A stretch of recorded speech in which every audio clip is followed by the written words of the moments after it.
Welcome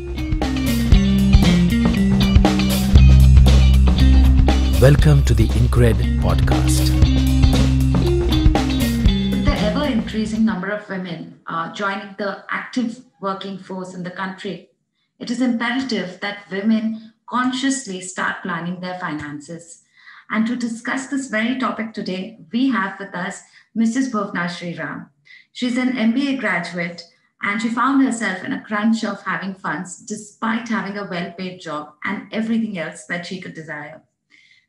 This is how she learned the importance of savings in one's life. With over 18 years of experience under her belt, she's helping and inspiring people to achieve their financial goals and to retire with the financial freedom in their pockets. So please join me in welcoming Mrs. Bhuvanaa Shreeram. Right. Hi, Bhuvanaa. Welcome to the InCred podcast. We're very happy to have you here with us. Hi, Bhuvanaa. Thank you very much for having me over. I look forward to this conversation. Great. So the topic that we have for today is actually a very interesting one, something that I was very excited to record, to be honest. Nowadays, urban population or even in tier 2, tier 3 cities where women are working, contributing to the house money, how can they go about managing their finances? Yeah, so working women are a great help to families' financial well-being. So wherever the couple are working, then getting to goals faster is a possibility, is a higher possibility. So when working women and the partners work together as a team, I think that works very well in families. I've seen those families have much less stress. Then women are really aware of what's happening with the money. If they can work together as a team, like what we normally say, it's like a gadi that's going towards the goal. It's like a vehicle. And if both the horses are involved and they're not pulling at opposite directions, they're working together towards one common goal, then it's a lot better. When it's a working woman, and if she is in a relationship or in a marriage, then working as a team with both the partners involved in every decision. Both of them need not necessarily do all the work.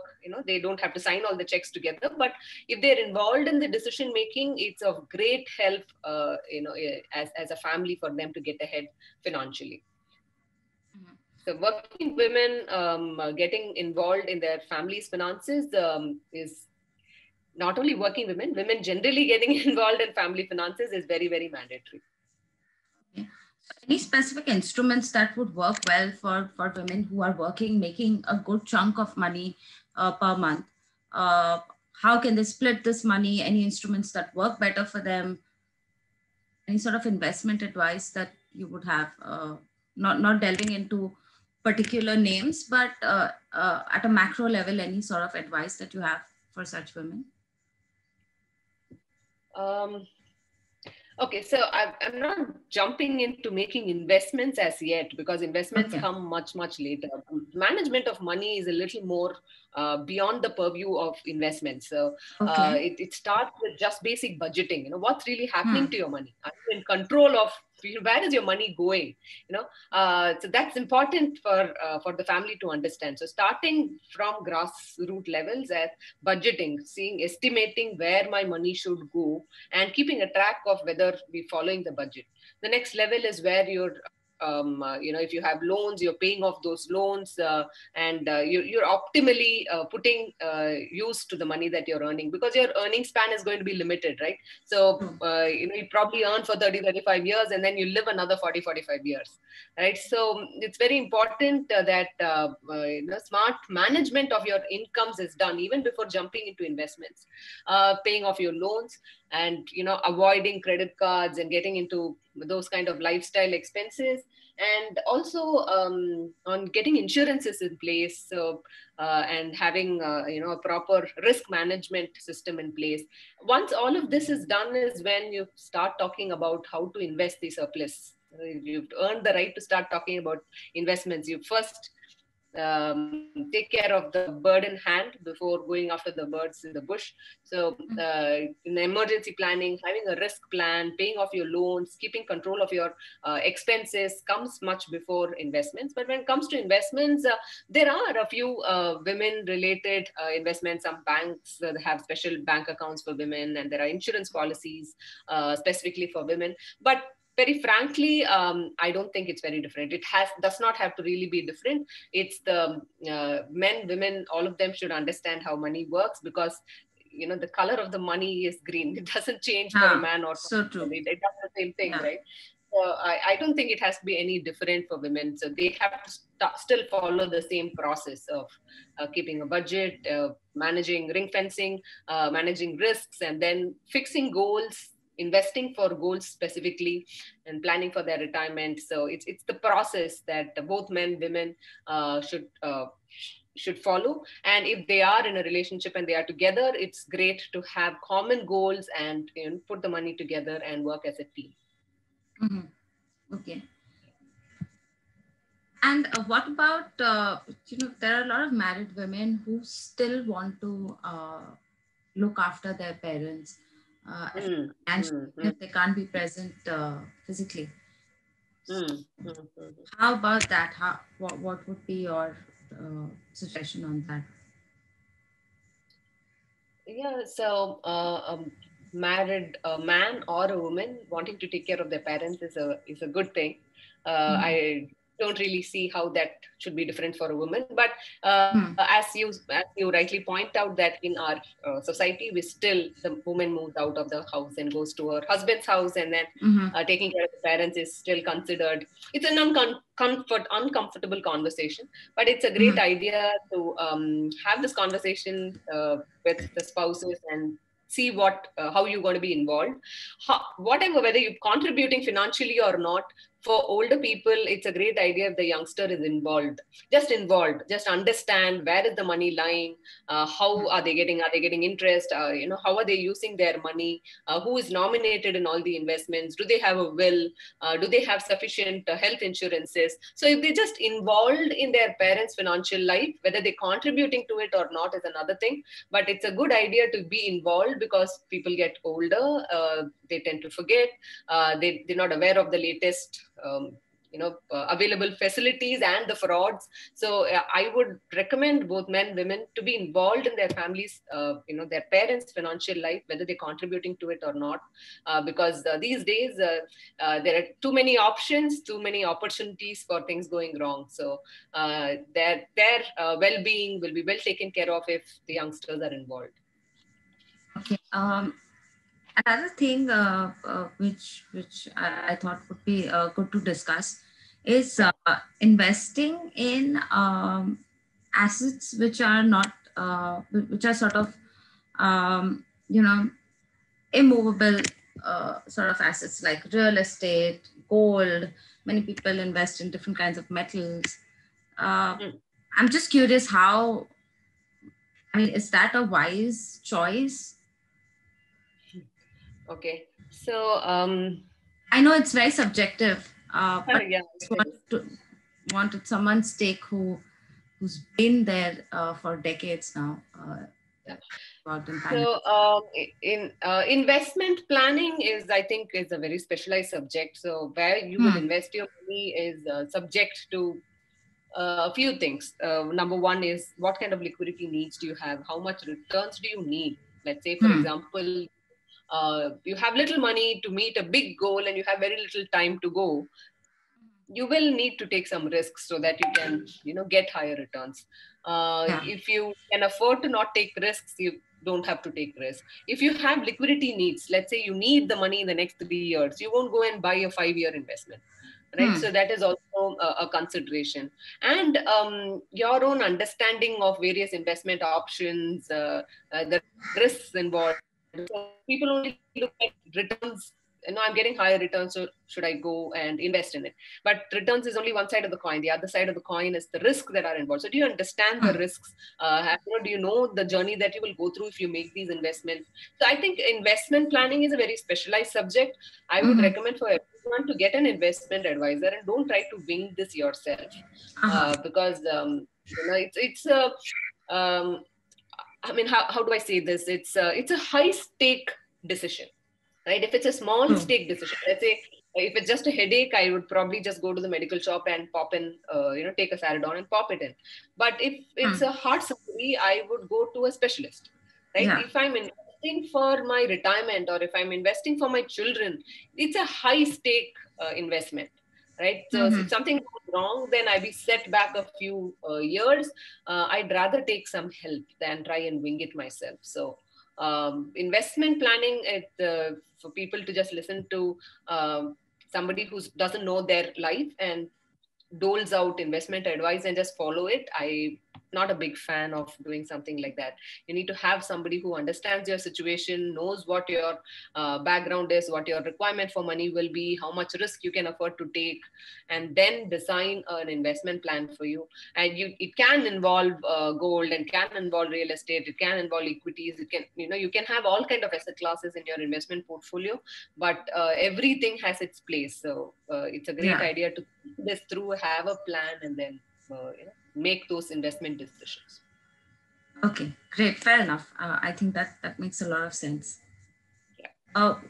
So, as you must have observed also, the average age of women who are choosing to settle down, choosing to get married, is much higher than what it was earlier.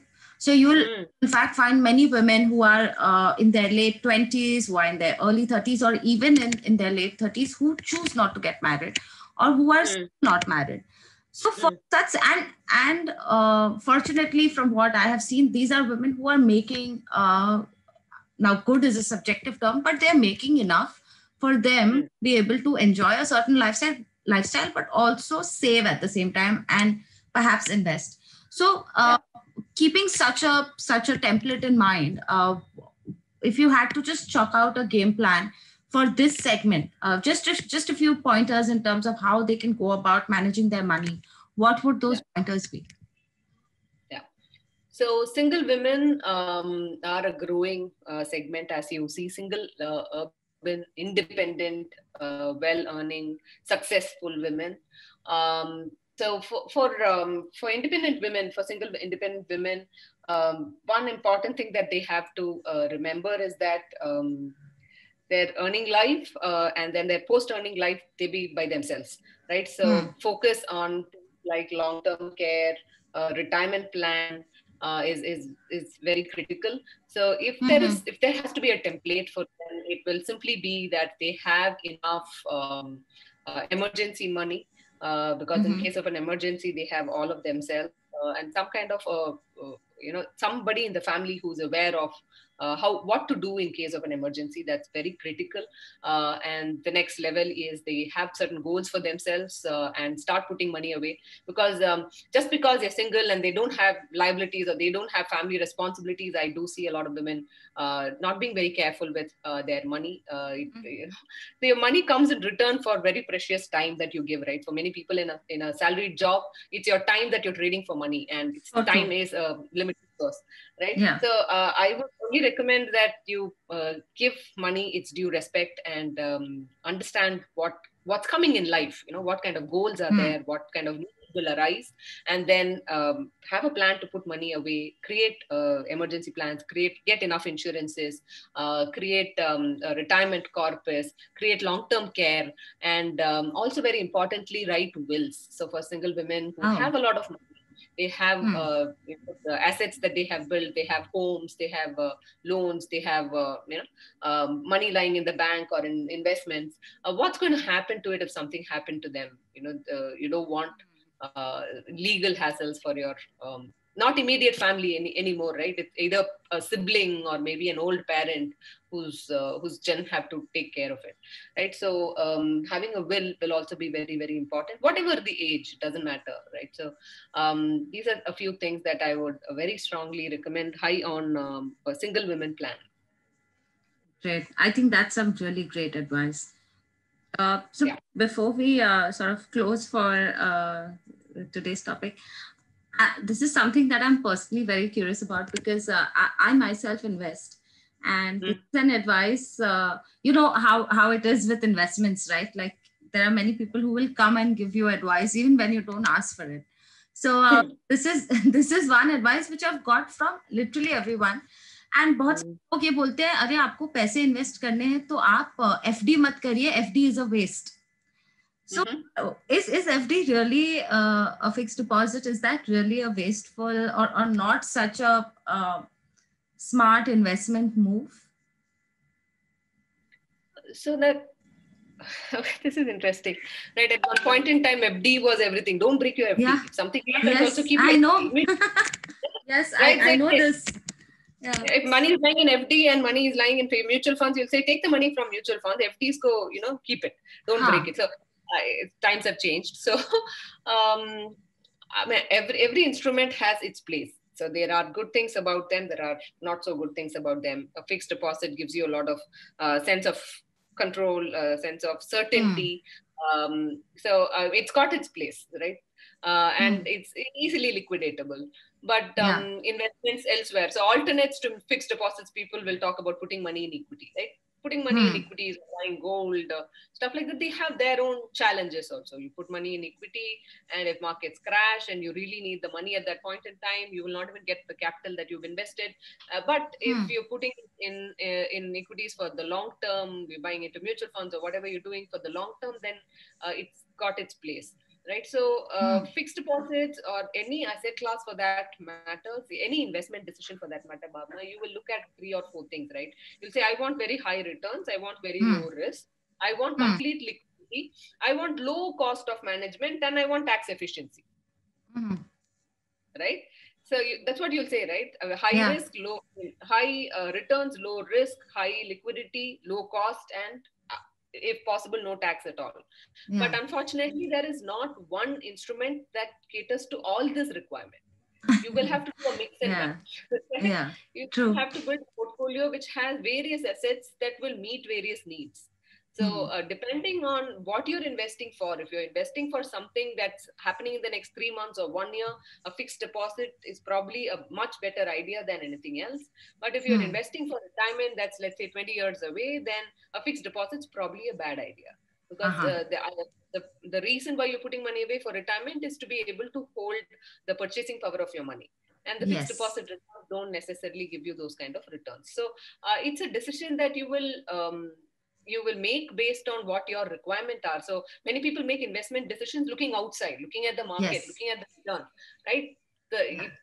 It's probably a great idea to look inwards and make decisions that are suitable for you and what your requirements are, what your needs are, what your liquidity profile is, and then make a decision on where to invest the money. So there's nothing right or wrong or good or bad about any investment. They all have their place in your portfolio. Great. I think you answered this really well. That definitely clarified my confusion when it comes to FDs.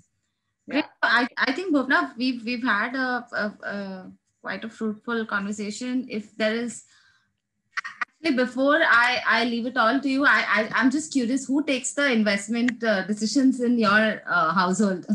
Are you? Is it your husband? So this is interesting, right? So I was writing my will, and I listed down all the assets, and I was, naming the beneficiaries and all that. And I was telling him, you should write your will as well. And he said, okay. And then after 5 minutes, he came back asking, what really do I own to write a will? Everything is in your name only.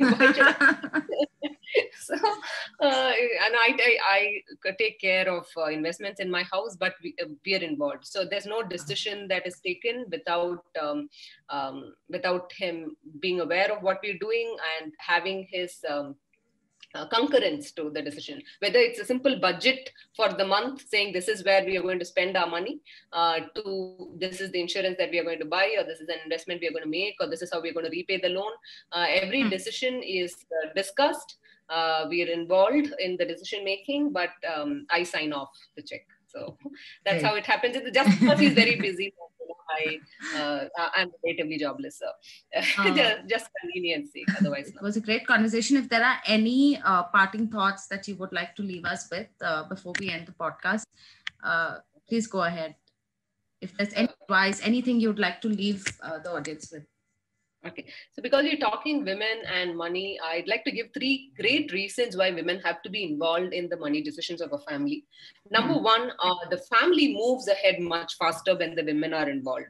So if you have certain goals for the family of building certain assets or putting your children through college or paying off loans, the family has a much better chance of getting to the goals faster if both of them are involved. Women add great value in budgeting. It's like the yin and the yang, right? So they bring in the right perspective with investment decisions. They're well thought through. So that's one great benefit. Number 2 is there's a lot less stress in the household when the women are involved in money matters, when they know what the reality, making undue demands, and the stress levels or the relationship between the couple is amazing when they work as a family and they're involved in money matters. Number 3, very importantly, children are very responsible. So when the women are involved in money matters and they are aware of what is happening with their family's finances, the children pick it up much faster from the parent who spends a lot more time with them.